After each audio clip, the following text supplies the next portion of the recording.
The strip or downtown Las Vegas, and there's no one here. I just made $34 in 8 hours on DoorDash today. And when are we going to talk about the fact that without so many people living with their families or their parents, they will be homeless? I'm home. I'm dressed. I'm sitting on my couch. I'm not doing anything. I'm not going out because gas is $4 in Iowa. What do you mean? I've applied to over 1,000 jobs and have yet to hear back from any of them. Like every day I want to quit. But every day I'm reminded if I do quit, I won't even be able to afford milk. It was a middle-aged white man in a polo and khakis doing DoorDash. We're fucked. You just buy some groceries and it feels like you're irresponsible with your money. Like you end up asking yourself questions like, did I really need that shampoo? So bad that I have to Uber Eats before I work a double shift bartending. What the fuck, bro? It's 12 o'clock on Monday. Do y'all not have fucking jobs? Let's talk about these slumlords in 2026. Paying over $2,000 a month to have some place to stay is ridiculous to me. It's insane to only have 30 days in a place and you pay $2,500 for it. 30 days? That should cover rent for at least 2 months. Young people are getting priced out of literally everything, and it's honestly kind of ridiculous. Let me ask you something. How is it possible to work full time, do everything right, and still feel broke? Because right now, a lot of people are asking the same question. How about that? Minimum wage hasn't gone up, and a McChicken and hash browns and all that are under $3. Y'all remember the dollar value menu? Even when minimum wage went up in 2009 to $7.25 an hour? It's fucking bullshit. And they say if we raise minimum wage, it's gonna make everything go up. Shit's already up. Just bump up the fucking pay already. And the worst thing about being broke, it's not even the fact that you're broke. The worst thing about being broke is trying to find clever ways to tell people that you broke without saying without explicitly saying, hey, I'm broke as shit right now. I can't do that. I had my one man hit me. He like, yo, bro, we finna do a bowling stream. We finna go to the arcade. We finna go to the go-kart. You know what I'm saying? I'm over there looking at him like, that's a lot of activities in one day, ain't it? That's a lot of tasks. Wow, it's a hefty ass activity. You know what I'm saying? That really be the worst part that don't nobody really ever speak about. Like, being broke is bad, but when you broke and don't nobody know you broke, it's cool. Like, you don't know. But when they start listening plans and shit, talking some, yo, bro, you finna go out to eat, we finna do this, and the third. I'm over there like, damn, this, and the third? Why can't we just stop at this?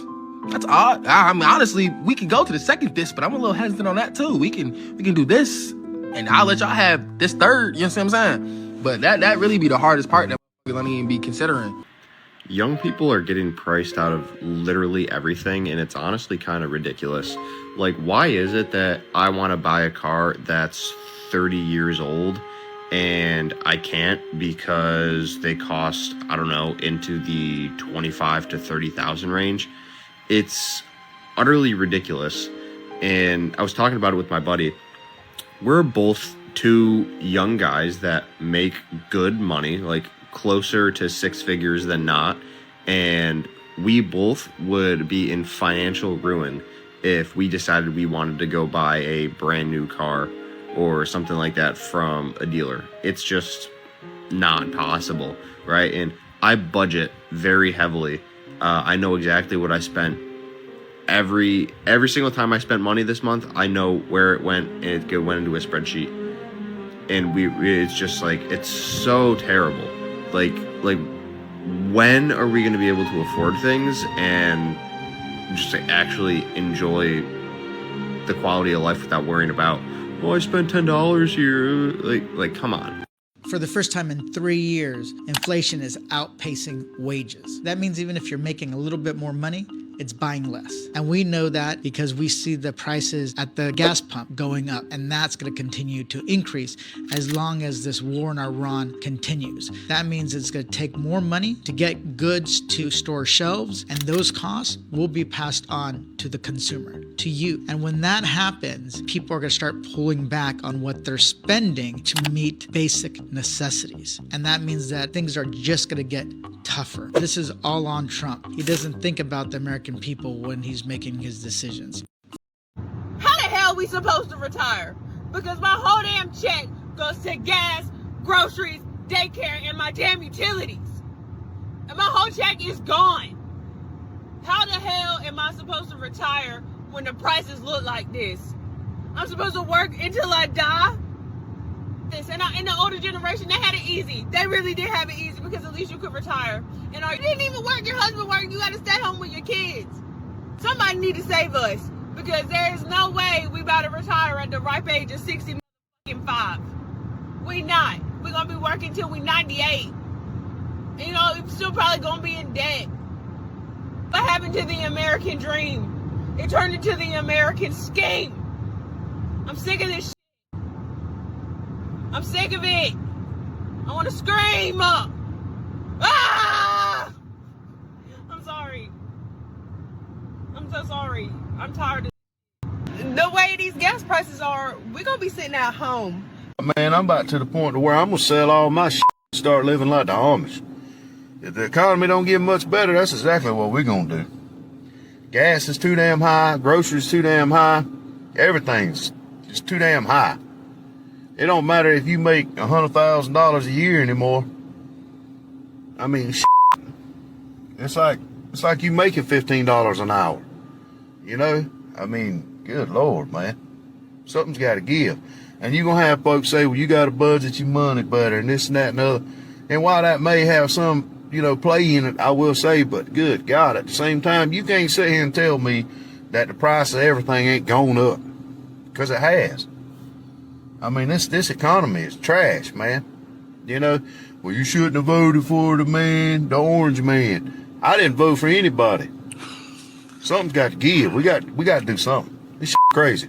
Let's talk about these slumlords in 2026. First of all, they want you to make $5,000 a month.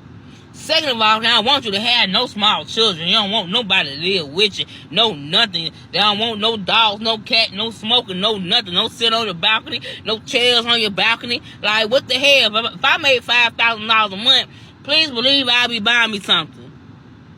Not on top of that, then they want the house to be about $1,200 a month. Then something wrong with the plumbing. Something wrong with the electricity. Like, come to hell, the damn doors won't stay closed. The damn bathroom door won't damn lock. Oh, they got holes right here. They got holes right there.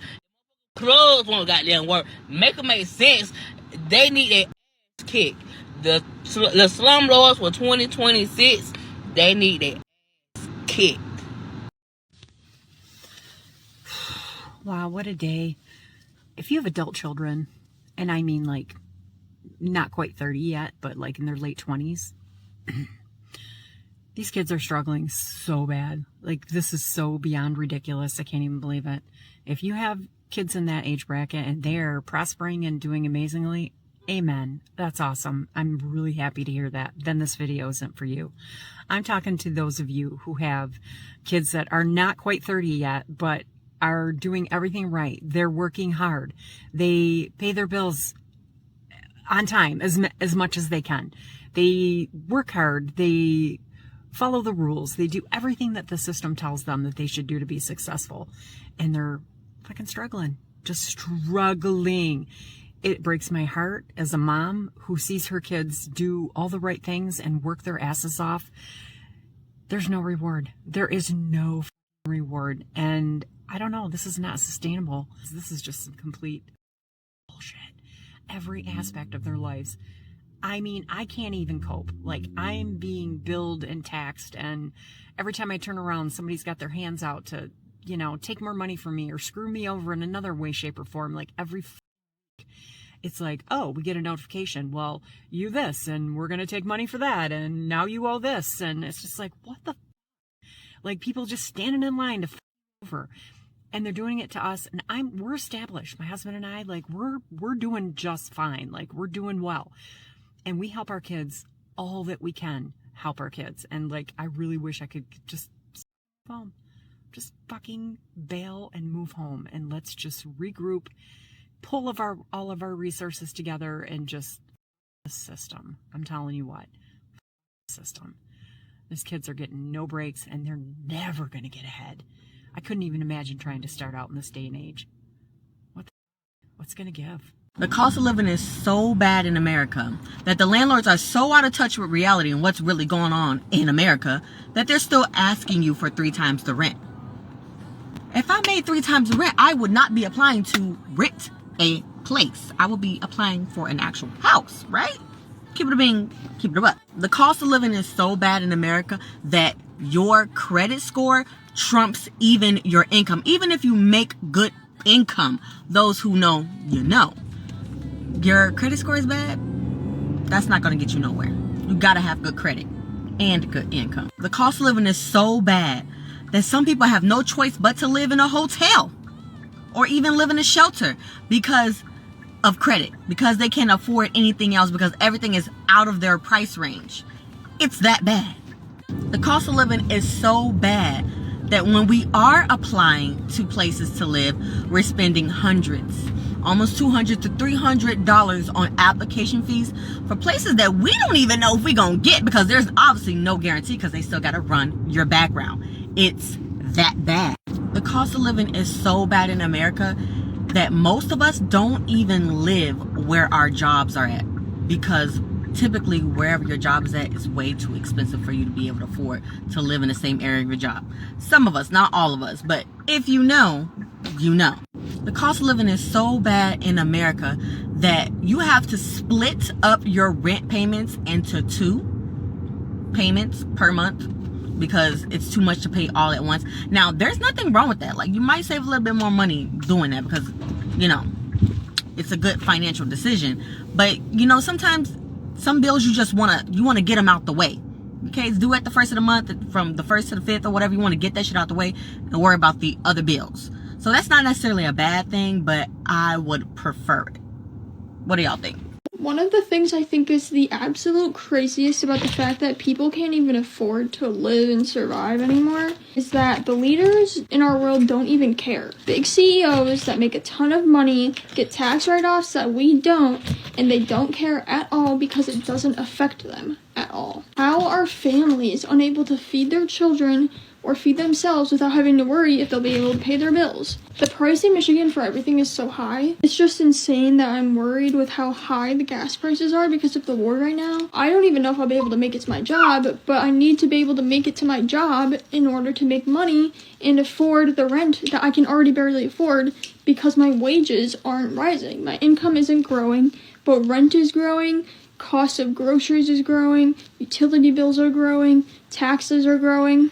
But the people who can make a difference don't actually care because it doesn't impact them. So people feel like they're falling behind. But then I saw this. Over half of people are living paycheck to paycheck right now.